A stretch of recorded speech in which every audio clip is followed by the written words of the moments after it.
Hello friends, ඔන්න මම ඔයගොල්ලන්ව තවත් අලුත් වීඩියෝ සීරීස් එකකට සාදරයෙන් පිළිගන්නවා. ඉතින් මම දැන් ඔයාලට හැමදාම සෙනසුරාදාට සෙනසුරාදා හවස වීඩියෝ අප්ලෝඩ් කරනවා කියලා පොරොන්දු වෙනවා. ඉතින් මම පිටින් කරගෙන ආවයි මේ සතිය විතරක් මට බැරි වුණා. ඉතින් ඒ වෙනුවට දවසක් පොහොලා හරි ඔයගොල්ලෝ වෙන්නේ සම් වීඩියෝ එකක් අරගෙන ආවා. එහෙනම් අද යමු මේ මොකක් ගැනද කතා කරන්න කියලා බලන්න. මම අද කතා කරන්න යන්නේ වර්තමාන සමාජය තුළ ගොඩාක් දෙනෙක්ට තියෙන ප්‍රශ්නයක් පොදු ප්‍රශ්නයක් ගැන. ඒ තමයි ස්ට්‍රෙස්. මේ වීඩියෝ එක බලන ඔයාට අනිවාර්යෙන්ම කවදා හරි ඔයාගේ ජීවිතයේ දවසක ස්ට්‍රෙස් කියන මානසිකත්වය ඔයාට තියලා ඇති. ස්ට්‍රෙස් නැති කරගන්නේ කොහොමද කියන කතා කරන්න කලින් ස්ට්‍රෙස් කියන්නේ මොකක්ද කියලා දැනගන්න එක මම හිතනවා වටිනවා කියලා. මොකද යම් කිසි දෙයක් නැති කරගන්න ක්‍රම හොයන එකට සාපේක්ෂව ඒ දේ ඇති වෙන්නේ මොන හේතු නිසාද කියලා දැනගෙන ඉන්න. ඒ හේතු නැති කරගන්නකින් ඔයාගේ ස්ට්‍රෙස් ඇති වෙන්න තියෙන ඉඩකඩ ප්‍රමාණයක් ඉතාමත් අඩු කරගන්න පුළුවන් හැකියාවක් තියෙනවා. අපි මුලින්ම යමු ස්ට්‍රෙස් කියන්නේ මොකක්ද? ස්ට්‍රෙස් ඇති වෙන්නේ මොන හේතු නිසාද කියලා කතා කරන්න. හරි. ස්ට්‍රෙස් ඇති වෙන්නේ ඔයාගේ මනස තුල දීර්ඝ කාලයක් තිස්සේ ඇති වෙලා තියෙන තුනම් පීඩනයක් නිසා වගේම ඔයාලට තියෙන අසහනකාරී තත්ත්වයක් නිසා ඔයාගේ ජීවිතයේ ස්ට්‍රෙස් කියන දේ ඔයාට ඇති වෙන්න පුළුවන්. ඒකද මේ ස්ට්‍රෙස් නිර්මාණය වෙන්නේ අපේ මොළය හරහා කිමිකල් එකක් රිලීස් කරලා. ඇත්තටම මේක වෙන්නේ අපේ ආරක්ෂාව සඳහා. ඒත් ඒක එච්චර හොඳ දෙයක් නෙමෙයි. ඒක නිසා තමයි අපි මේ ස්ට්‍රෙස් පාලනය කරගත යුතු වන්නේ. එතකොට මේ ස්ට්‍රෙස් කියන දේ කණ්ඩායම් විතරක් අදාළ දෙයක් නෙමෙයි. මේක චූටිම ළමයා ඉඳන් වැඩිහිටියා දක්වා කියන සියලුම අයට ඒ වගේම සතුන්ට මේ හැම කෙනෙක්ටම මේ ස්ට්‍රෙස් කියන දේ ඇති වෙන්න පුළුවන්. මේ ස්ට්‍රෙස් ඇති වෙන තවත් ප්‍රධානම කාරණයක් තමයි ඔයාගේ ජීවිතේ ටික කාලෙක ඉඳන් කරගෙන ආපු දෙයක් වලට හුරු දෙයක් ඔයාගේ ජීවිතෙන් ඈත් වෙලා යනකොට හරි ඔයාගේ ජීවිතේ සිදුවෙන දෙයක් වෙනස් වෙලා ඒ දේ ඔයාට ගලා ගන්න බැරි වුණාම ස්ට්‍රෙස් කියන දේ අනිවාර්යයෙන්ම ඇති වෙනවා. ඉතින් මේ ස්ට්‍රෙස් එකේ ස්ටේජස් කිහිපයක්ම තියෙනවා. මම ඒව ගැන අද කතා කරන්නේ. ඉතින් ස්ට්‍රෙස් ඇති වෙච්ච මූලික අවධියේදීම ඒක පාලනය කරගෙන ඔයාගේ ජීවිතේ සතුටින් ගත කරන්නේ කොහොමද කියලා මම අද ඔයාලට කියලා දෙන්නම්. මුලින්ම බලමු ස්ට්‍රෙස් කියන්නේ මොකක්ද? ස්ට්‍රෙස් හඳුනහම මොකක්ද වෙන්නේ සහ ඔයාට ස්ට්‍රෙස් තියෙනවද කියලා දැනගන්න පුළුවන් වෙන විදිහේ මූලික ලක්ෂණ කිහිපයක් තියෙනවා. මම ඊළඟට ඔයගලත් එක්ක ඒ ටික බෙදා ගන්න. ඉතින් පළවෙනි එක තමයි ඔයාට යම්කිසි දෙයක් ඔයාගේ ජීවිතෙන් ඔයා කැමති දෙයක් ඔයාගේ ජීවිතේ නැති වෙනවා නම් හෝ මම කලින් කිව්වා වගේ ඔයාගේ ජීවිතේ යම්කිසි සිදුවීමක් වෙනස් වෙලා ඔයාට ඒක දරා ගන්න බැරි වුණොත් මේ ස්ට්‍රෙස් ඇති වෙන්න පුළුවන් අනිවාර්යෙන්ම. ඉතින් ඔයාගේ හෘද ස්පන්දන වේගය වැඩි වෙනවා නම් අනවශ්‍ය සාමාන්‍ය විදියට වැඩි වෙලා තියෙනවා නම් මොන එකක් ස්ට්‍රෙස් වල තියෙන ලක්ෂණයක්. ඒක තමයි ඔයාලට ශරීර පීඩා ඇති වෙන්න පුළුවන්. ඉතින් මෙන්න මේකත් ස්ට්‍රෙස් වල තියෙන සාපේක්ෂව විශේෂිතම වෙච්ච ලක්ෂණයක්. මොකද අපිට වැඩක් කරන්න හිතෙන්නේ නිකන් අපි කියන්නේ නිකන් කඩවලට මූසලයි වගේ අන්න ඒ වගේ හැඟීමක් තමයි දැනෙනවා. ඒක තමයි හරිම පීඩාකාරී හැඟීමක් තමයි මේ ස්ට්‍රෙස් ඇති වුනහම අපිට දැනෙන්නේ. ඊළඟ ලක්ෂණය තමයි ඔයාලට ගොඩක් නිදිමත ගතියක් ඇති වෙන්න පුළුවන්. හැබැයි මේක එක්කෙනාගෙන් එක්කෙනාට වෙනස්. සමහර අයට නිදිමත අධිකව තියෙන්න පුළුවන්. සමහර අයට නිින්ද යන්නේ නැතිව වෙන්න පුළුවන්. විශේෂයෙන්ම තමයි ඔයාගේ ජීවිතයේ ඔයා කරන වැඩ කටයුතු අඩාල වෙන එක සහ ඔයාට ඔයාගේ එදිනෙදා වැඩ කටයුතු කරන්න කම්මැලි සහ කිසිම දෙයක් අලුතෙන් පටන් ගන්න හිතෙන්නේ නැහැ. මෙන්න මේ කියන හේතුත් ස්ට්‍රෙස් නිසා ඇති වෙන්න පුළුවන්. ඒම උඹලට එක බෙදාගත්තේ ස්ට්‍රෙස් ඇති වුණාම අපේ ශරීරයට මනසට දැනෙන දේවල් සහ ශරීරය තුළ සිදුවන වෙනස්කම් මොනවද කියලා. හරි. ඔන්න ඉතින් මම දැන් උඹලට බෙදා ගන්න යන්නේ තමන්ගේ ජීවිතේ තුළ ස්ට්‍රෙස් ඇති වෙන්න පුළුවන් අවස්ථා කිහිපයක්. මම හිතනවා මේ වගේ වෙනවලදී ඕනට ස්ට්‍රෙස් ඇති වෙන්න පුළුවන් කියලා. මේකත් ඕන ස්ට්‍රෙස් තියෙනවද නැද්ද කියලා දැනගන්න. මට දොගන් එක මේක කතා කරන්න ඕනේ. ඒක මට අරින්න සරින් සරේ වදිනවා.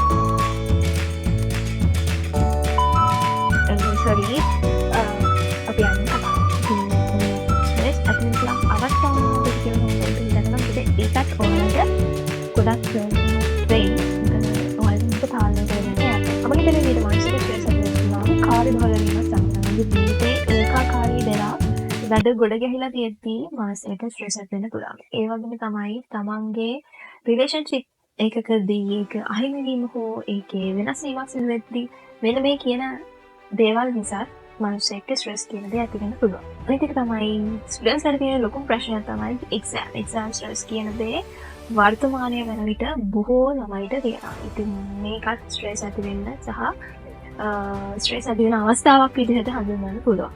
ඒක තමයි මිනිස්සු තමන් කැමති ජීවිතය තමන්ට ගත කරන්න බැරි වුණාම ග්‍රාම් වලට කොටු වෙලා තමන්ගේ අදහස් එළියට දාන්න විදිහක් නැතුව හිර වෙලා ජීවත් වෙන මිනිස්සුත් අපි දන්නේ නැති නේද අපි අතර ඉන්නවා. අන්නේ මිනිස්සුන්ට මේ ස්ට්‍රෙස් කියන දේ ඇති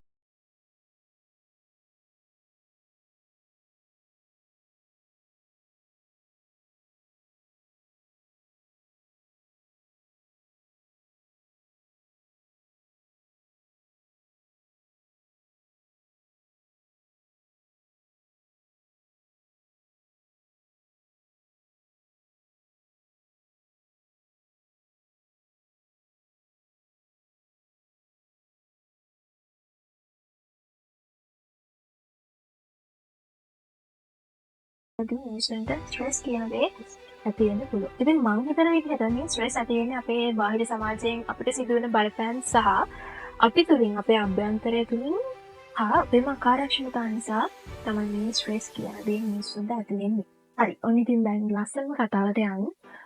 ඔයාලා මෙන්න මේ මම කලින් කියපු අවස්ථා බොහෝ වෙලාවට අඩු කරගන්න බලන්න. ඉතින් එතකොටත් ඔයාලට ස්ට්‍රෙස් කියන දේ ඇති වෙන්න කලින් නතර කරගන්න පුළුවන් හැකියාව වැඩි වෙනවා. හරි ස්ට්‍රෙස් ඇති වෙච්ච කෙනෙක්ට ඒක නැති කරගන්න විදිහ අපි දැන් කතා කරමු. ඉතින් දැන් මම කලින් කියපු විදිහට ස්ට්‍රෙස් ඇති වෙන්න කලින් නවත්තගන්නේ කොහොමද කියලා මම කතා කරා. ඉතින් අපි දැන් කතා කරමු ස්ට්‍රෙස් ඇති වුණාට පස්සේ අපි මොකද කරන්න ඕන කියලා. පාලනය කරගන්න කොහොමද කියලා අපි බලමු. හරි. ඔන්න ඉතින් පළවෙනි එක තමයි තමන් බලන ගොඩක් දේවල් දිහා ධනාත්මකව බලන එක. මේ පොසිටිව් තින්කින් කියන එකෙන් අපිට ගොඩාක් දේවල් අපේ ජීවිතේට ලැබෙනවා බෙනිෆිට්. ඉතින් තමන්ගේ පවුල තුළ ඇති වෙන ගැටලු සහ තමන්ගේ නිදහස මානසික නිදහස කියන දේවල් ගොඩක් මෙන්න පොසිටිව් තින්කින් නිසා අපිට ලැබෙනවා. වගේම අපේ මානසික පීඩා දුරු කරන්නත් මේක හොඳ දෙයක්. ඔන්න ඉතින් ඔයත් වගේ ජීවිතයේ ලෙස ධනාත්මකව බලන්න පුරුදු වෙන්න.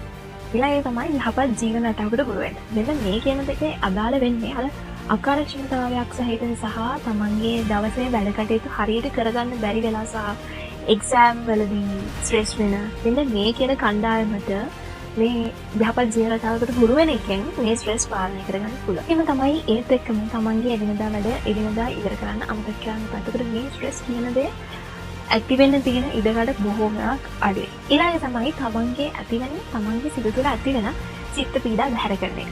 කිසිම දෙයක් ගැන ඕනරෙඩි හිතන්න යන්න එපා. යම් කිසි දෙයකින් බලපෑමක් සිදු වෙනවා නම් ඒක තමන්ට සහ තමන්ගේ අවට ඉන්න පිරිසට අහිතකර නැත්නම් ඒක තමන්ගේ ජීවිතයට එකතු කරගන්න එපා. ඒක බැහැර කරලා දාන්න. ඒ ගැන හිත ලතුරු දකව ඉන්නත් එපා.